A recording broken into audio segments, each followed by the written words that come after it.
네, 방금 소개받은 함효근입니다. 일단 이렇게 환경 리더스 포럼에서 발표할 수 있게 돼가지고 참 기쁘게 생각하고요. 앞에 발표도 재밌게 들었는데 좀 시간이 더 있었으면 좋았을 거라는 생각이 좀 들었습니다. 저는 이제 기본적으로 기후 예측을 하는 사람입니다. 이제 기후 환경 연구라고 하면 굉장히 많은 분야가 있는데요. 결과적으로 많은 연구들이 결국에는 미래를 예측하고 그 예측된 미래의 어떤 결과를 통해서 저희들이 정책이나 혹은 좋은 예측 결과를 통해서 뭐 어떤 위험 기상에 대비하는 그런 것들을 결국에는 하려고 많은 연구들을 하고 있는 거기 때문에 제가 하고 있는 것들은 기후 예측을 위해서 그래서 정확한 예측 정보를 생산하고 그것들을 어떻게 활용할지 이런 것들에 대한 것이라고 보시면 되겠습니다. 그래서 기후환경 연구 체계라고 하면 이제 어떻게 보면 이렇게 큰 플로우를 가지고 있는데요. 앞서서 이제 최 대표님이 말씀해주신 부분은 요 응용 부분이 되겠습니다. 그래서 실제로 예측 정보가 생산이 되면 그런 것들을 어떻게 활용을 해가지고 저희가 진짜 이득이 되도록 어떻게 활용을 하느냐. 그런 부분이 이제 요 고해상도와 응용 부분이 되겠고요. 그래서 저희가 이제 예측을 통해서 여러 가지 응용을 할 수가 있을 겁니다. 일반적으로 이제 날씨 예측 결과를 보시면 그런 것들 오늘 어떤 옷을 입을지 이런 거에도 활용을 하시고, 그리고 이제 앞서서 재생에너지 말씀도 하셨지만 예측이 돼야 그 태양 에너지 같은 것들이 예측이 되고, 그걸 통해서 재생에너지 생산량 같은 것들이 예측이 되면 앞서 말씀하신 것처럼 전력망을 좀 효율적으로 구동하는 데도 효과적으로 저희가 활용을 할 수 있기 때문에 예측 결과를 활용한 여러 응용도 굉장히 중요하고요. 근데 응용을 하고 고해상도가 되는 어떤 그 예측 정보를 생산할 때는 저희가 살고 있는 지역이 한반도라고 하더라도 전지구적으로 좀 그 뷰를 넓힐 필요가 있습니다. 왜냐하면 예측 정보라고 한다면 내일의 정보를 예측하는 그 시그널들이 어디서 오는지를 저희가 알아야 되는데, 저희가 요새는 조금 그 이슈가 좀 덜 되지만 미세먼지 같은 거 생각을 해보시면 내일의 미세먼지의 정보를 알기 위해서 한반도의 정보만 잘 알고 있다고 내일의 미세먼지 정보를 잘 알 수가 있을까요? 그렇지 않죠. 대부분 뭐 중국에서 이렇게 편서풍대를 타고 이렇게 넘어오는 정보들이 있기 때문에 뭐 내일의 미세먼지 정보, 날씨도 마찬가지입니다. 내일에 비가 오느냐 안 오느냐 이런 것들이 한반도를 저희가 관심 있는 뭐 서울이라고 했을 때 서울 어떤 정보만 정확하게 보고 있는다고 되는 것들이 아니고 그 업스트림 지역에서부터 그 시그널이 오는 지역에서부터 어떤 정보가 생산되고 그 강수나 뭐 예를 들어 뭐 미세먼지의 어떤 정보들을 그 업스트림 지역 정보가 오는 지역의 그런 것들을 알아야 되기 때문에 사실 그 다음날 예측에서도 조금 더 넓은 지역을 봐줘야 되고, 그리고 뭐 일주일 예측, 한 달 예측 이렇게 조금 더 먼 미래를 예측하기 위해서는 더 먼 지역의 정보가 한반도에 영향을 줄 수 있기 때문에 그런 정보들을 다 종합적으로 저희가 알고 있어야만 됩니다. 그리고 이제 그렇기 때문에 그 예측 시기가 조금 더 길어지게 되면 어쨌든 예측을 하기 위해서는 저희가 결과적으로 이 정보를 활용하기 위한 게 한반도라고 하더라도 조금 더 전지구적인 정보들이 필요합니다. 근데 이제 예측을 하기 위해서 필요한 것들은 결과적으로 이 관측 정보를 저희가 소위 얘기하는 예측 시스템에 잘 넣어주는 부분이 되겠습니다. 예를 들어서 위성이나 실측이나 이런 것들을 통해서 여러 가지 관측 정보들을 알고 지금의 상태가 어떤지를 잘 알아야 내일을 잘 알 수 있는 것인데요.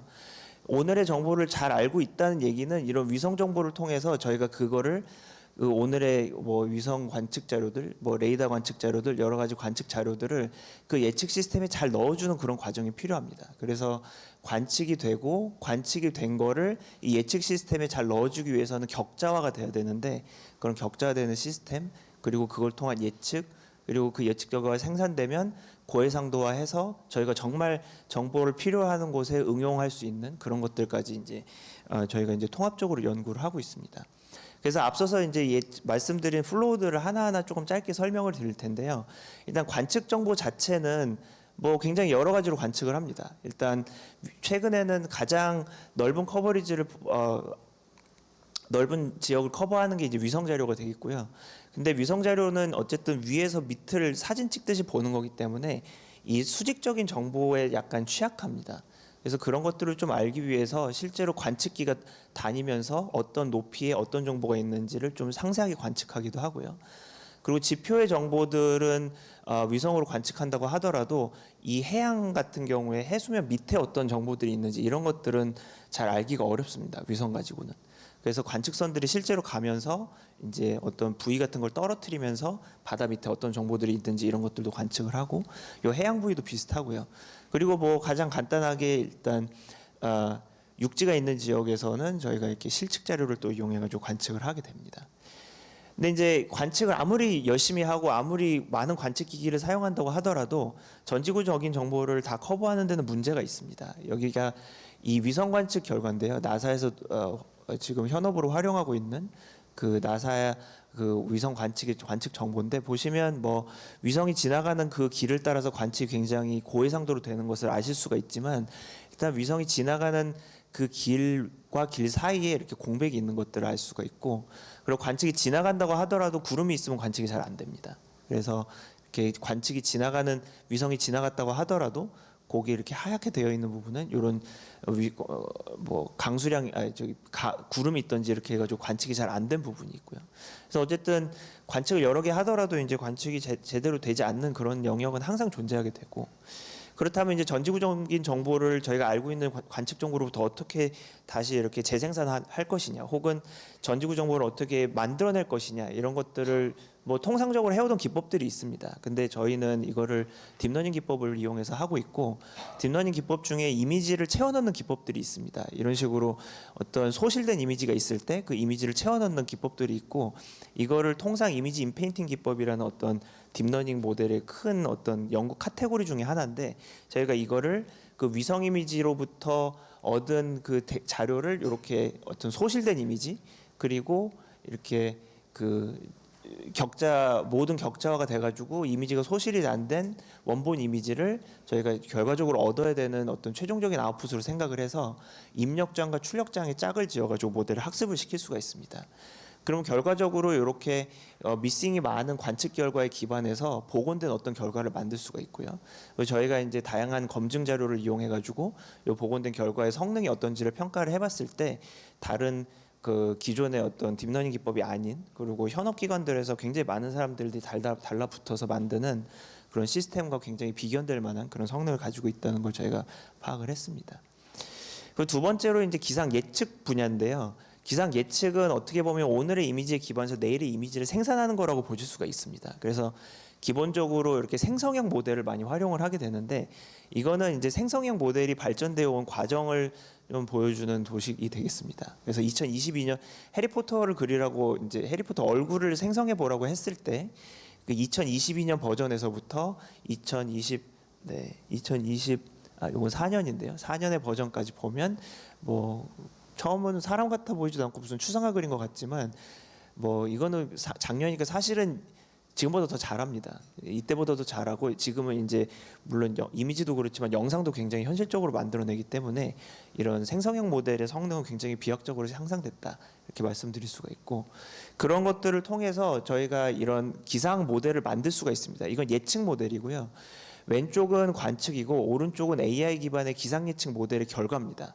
그래서 이제 시간은 0일이라고 하면 이제 예측 시작이 되는 거고, 15일이라고 하면 15일 이후에 예측까지 이제 애니메이션을 보여드리는 그림인데, 왼쪽과 오른쪽을 이제 비교를 해보시면 이게 이 수증기의 어떤 이동하는 경로 같은 것들을 모의하는 겁니다. 보시면 뭐 꽤나 비슷하게 이제 모의를 하고, 저희가 이제 성능을 정말 격자 바이 격자로 얼마나 정확한지 이런 것들을 판단을 해보면, 이게 이제 굉장히 다양한 변수들에 대해서 기존에 가장 뛰어나다고 얘기되고 있는 유럽 중기 예보 센터의 역학 모델, 그러니까 기존의 예측 시스템과 비교한 결과입니다. 그래서 예측 성능, 예측 오차의 차이를 그린 거라, 사실 파란색이면 AI 기반 모델이 더 좋은 거고요. 빨간색이라고 하면 기존의 모델이 더 좋은 거라고 보실 수가 있고, 이거는 예측 시간입니다. 1일부터 15일 예측에 대해서 굉장히 이 Y축은 굉장히 많은 변수들에 대해서 성능 검증을 다 해보면, 일부 굉장히 그 상층의 일부 변수를 제외하고는 대부분의 변수의 대부분의 리드 타임에 대해서 AI 기반 모델이 대략 한 15%에서 20%까지 예측 오차를 감소하고 있다, 이렇게 말씀을 드릴 수가 있겠습니다. 이거는 이제 뉴럴GCM이라고 그래서 개발된 게 이제 작년인데 올해 개발된 모델들은 이거보다 또 조금 더 좋은 성능을 보이고 있습니다. 그래서 이렇게 전지구적으로 예측을 하면 이제 저희가 실제로 활용을 해야 되기 때문에 해야 되는 것들이 두 가지가 있습니다. 한 가지는 해상도를 조금 높이는 과정입니다. 왜냐하면 전지구적인 영역을 커버해야 되기 때문에 아무래도 해상도가 조금 낮고, 그래서 서울 한반도라고 하더라도 한반도에 포함되는 격자가 뭐 한 6개, 7개 정도밖에 안 됩니다. 그러니까 어떻게 보면 한반도나 혹은 서울의 어떤 상세한 정보를 생산하기에는 좀 무리가 있고, 그래서 아직까지는 저해상도 모델의 전지구 모델에 기반해서 그걸 고해상도하는 알고리즘을 별도로 이제 붙이는 식으로 모델을 많이 활용을 하고 있습니다.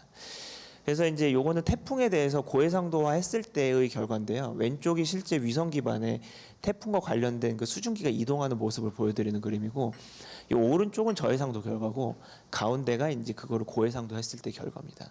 보면 상당히 유사한 걸 볼 수가 있고, 고해상도 데이터가 필연적으로 가지는 이런 어떻게 보면 약간 노이즈해 보이는 자글자글한 것들, 그런 것들이 굉장히 현실적으로 모의가 되는 반면에 저해상도 예측 결과를 보면 그냥 다 이렇게 둥글둥글하게 생겼죠. 그래서 실제로 어떤 특정한 지역의 정보를 얻기에는 약간 무리가 있다. 반면에 이거를 고해상도화하면 상당히 현실과 비슷한 어떤 디테일한 패턴까지 이제 모사를 한다. 이렇게 말씀을 드릴 수가 있겠습니다.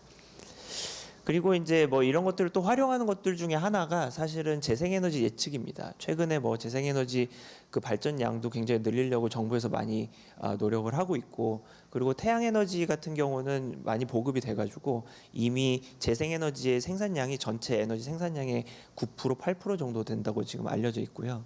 근데 이제 이런 재생에너지를 예측하는 게 중요합니다. 왜냐하면 이제 맨날 태양은 뜨니까 태양에너지로 인한 태양에너지가 태양열이 만드는 어떤 재생에너지 생산량이 어느 정도 된다. 이걸 저희가 어느 정도 예측을 할 수가 있는데, 그날 비가 온다든지 갑자기 구름이 많이 낀다든지 그러면 이제 당연히 재생에너지 생산량은 줄어들게 될 거고, 그럼 그걸 예측해 가지고 다른 화력 발전이나 이런 것들의 어떤 생산량을 줄여 놓은 상태에서 재생에너지 생산량이 갑자기 줄어들게 된다면, 예를 들어 아까 말씀하신 것과 비슷하게 이렇게 블랙아웃이 온다든지 이런 문제가 생길 수가 있죠.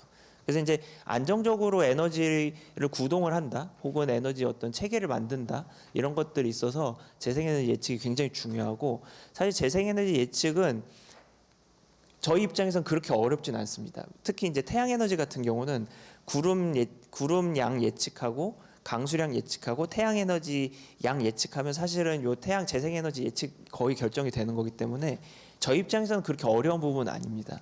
그래서 이제 그래서 이제 기존에 개발된 모델들이 상당히 많이 있고, 그런 것들이 사실은 기존의 어떤 굉장히 단순한 통계 모델을 이용해서 개발하는 것보다는 상당히 재생에너지 예측의 생산 그 정확도도 굉장히 높다, 이렇게 말씀을 드릴 수가 있겠습니다. 그래서 이제 앞서서 이제 그 예측을 생산을 하고 그 예측이 어떻게 활용되는지까지 간단하게 말씀을 드렸는데, 이 AI가 못하는 게 있습니다. 굉장히 잘하는 것 대부분은 많이 잘하고, 그래서 이제 요새는 어딜 가도 AI 얘기를 많이 하지만 AI가 못하는 게 있습니다. 뭘 못하냐면 한 번도 보지 않은 현상을 예측하는 것은 아직 잘 못합니다. 그러니까 저희가 이제 어떤 학습용 데이터가 있고, 학습용 데이터가 가지고 있는 그 데이터의 분포 안에서 일어나는 현상들에 대해서는 굉장히 잘 찾는 그런 어떤 장점이 있는데, 아직까지 일어나지 않은 그런 현상들을 예측하는 것은 굉장히 어렵습니다. 왜냐하면 이게 다 데이터 기반이기 때문에 그런데요. 근데 이제 저희가 이제 또 관심 있는 것이 뭐냐면, 기후 변화가 되면 어떤 일이 일어나느냐, 이런 것들은 상당히 큰 관심이죠. 예를 들어서 뭐 1.5도 혹은 2도씨 기후 변화 산업혁명 이전 대비해서 1.5도, 2도씨 이제 이 온도 상승이 일어나면 굉장히 많은 일들이 일어나는 것으로 이제 저희가 알고 있고, 예를 들어 2도씨 올라가면 굉장히 재앙적인 현상이 일어난다, 이렇게도 많이 알고 계신데, 사실은 실제로 어떤 일이 일어나는지를 아직까지 잘 모릅니다. 그래서 물론 이제 저희가 일부 경험하고 있는 것들이 있죠. 그래서 기후 변화로 온도가 올라가면 그걸로 수증기가 증발이 많이 되고, 수증기가 많아지니까 여름철에 강수량이 많아지고 그리고 극단화되고, 이런 것들은 알고 있지만 그 외에도 굉장히 많은 현상들이 일어나는데, 그런 것들을 이해하기 위해서 AI를 활용할 수 있을까? 아직은 약간 퀘스처너블합니다. 그래서 이런 것들이 좀 선제적으로 연구가 많이 되고 있는데, 이 AI 기반 모델을 가지고 완전히 없는 현상을 예측하는 것들은 아직까지는 어렵습니다. 그래서 저희가 활용하고 있는 거는 그 기존의 기후변화 시나리오라는 것들 아마 들어보셨을 겁니다. 예를 들어 2100년이 되면 이산화탄소 배출량이 어느 정도 되면 2100년에 온도가 5도씩 올라간다더라. 해수면 온도가 몇 도 이상 몇 미터 상승한다더라. 이런 것들은 다 기존의 기후변화 시나리오 기반해 가지고 이제 어떤 기사들이 나거나 그런 정보들이 제공이 되고 있는 거거든요. 그래서 이제 그런 것들의 어떤 그 시뮬레이션 결과가 있으니까 저희가 그 시뮬레이션 결과를 이용해 가지고 AI 모델을 학습을 시킬 수가 있습니다. 그래서 뭐 많은 예시들이 있는데 그 간단한 거 한 가지만 보여드리고 마치려고 합니다. 그래서 이 NM 모델은 이 뉴럴넷 모델은 전지구 온도 패턴을 넣고 출력으로 1.5도까지 상승하려면 몇 년이 남았느냐를 가지고 모델을 출력을 만들어 가지고 이 모델을 학습을 시키면 결과적으로 저희가 어떤 현재의 해수면 온도 패턴을 넣고 이 해수면 온도 패턴에 기반해 가지고 몇 년이 지나야 1.5도가 상승하는지를 예측하도록 만들 수가 있습니다. 그래서 그 예측 결과를 보시면 이게 이제 2도씨 트레스홀드를 넘는 연도가 몇 년 남았는지를 알려주는 결과라고 보실 수가 있는데 과거부터 1980년부터 매년에 해수면 온도의 패턴이 있고 그 해수면 온도 패턴들을 각각 넣어주면서 예를 들어서 1980년에 해수면 온도 패턴을 넣어주면서 이 모델의 출력을 뱉으라고 하면 이 모델의 출력이 50맷을 뱉는데 이 50맷은 2.5 산업혁명 이전 대비 2.2도씨 올라가는 데까지 도달하는 데 걸리는 시간이 50년이다라는 걸 이제 얘기를 해주는 거죠. 그래서 1980년부터 이것들을 쭉 해보면 당연히 온도 자체가 올라가니까 2.2도씨 올라가는데 이 걸리는 해는 점점 줄어들게 됩니다. 그래서 최근 그 결과를 보시면 이제 2020년의 결과를 넣고 2도씨까지 상승하는데 몇 년이 남았는지 요 AI 모델한테 물어보면 한 20년 남았다고 얘기를 해주는 거죠. 그러면 이제 2020년 기반이니까 이제 2040년, 2045년 사이가 되면 2도씨 정도 올라가는 그 상황을 이제 맞이하게 된다 이런 예측을 할 수가 있게 되는 건데 사실은 이게 저희가 2000년대 초반까지 기대했던 것보다 상당히 빠른 속도입니다. 2도씨 올라가는 데까지 걸리는 시간이 저희가 이제 기대하기엔 2000년대 초반까지 제가 이제 학생이었을 때인데 이때만 해도 2060년 이후라고 그때 얘기를 했었거든요. 근데 지금은 굉장히 많이 빨라졌다는 것을 저희가 알 수가 있죠. 그러니까 뭐 탄소 배출이나 그리고 온도가 상승하는 그런 현상이나 그런 것들을 봤을 때 사실은 2000년 이후에 굉장히 가속화가 많이 됐습니다. 탄소 중립을 한다고 하지만 아직까지 탄소 배출량은 매년 늘고 있고 그래서 대기 중에 이산화탄소 농도는 더 빠른 속도로 증가를 하고 있습니다. 사실 저희가 탄소 중립한다고 뭘 하는 것 같지만 사실은 탄소 배출량 입장에서 보면 사실 아무것도 안 하고 있는 거랑 똑같고요. 그렇기 때문에 이런 것들이 계속 가속화가 되고 있기 때문에 저희가 어떻게 보면 재앙적인 어떤 현상을 맞는다라고 얘기하는 2도씨 상승되는 그 해도 굉장히 가파르게 이제 그 다가오고 있는 것들을 알 수가 있습니다. 그래서 저희는 이제 AI 기반으로 이런 것들을 예측하는 연구들을 많이 하고 있지만 사실은 이런 예측 결과에 기반해서 정책적인 것들이나 혹은 그것과 관련된 여러 가지 뭐 기반이 되는 실제 액션들 이런 것들이 좀 기반이 돼야 되고 그리고 그런 것들의 어떤 과학적인 그 백그라운드를 제공하기 위해서 저희가 이런 연구를 계속적으로 하고 있습니다. 네, 여기까지 하겠습니다. 감사합니다. 네, 감사합니다.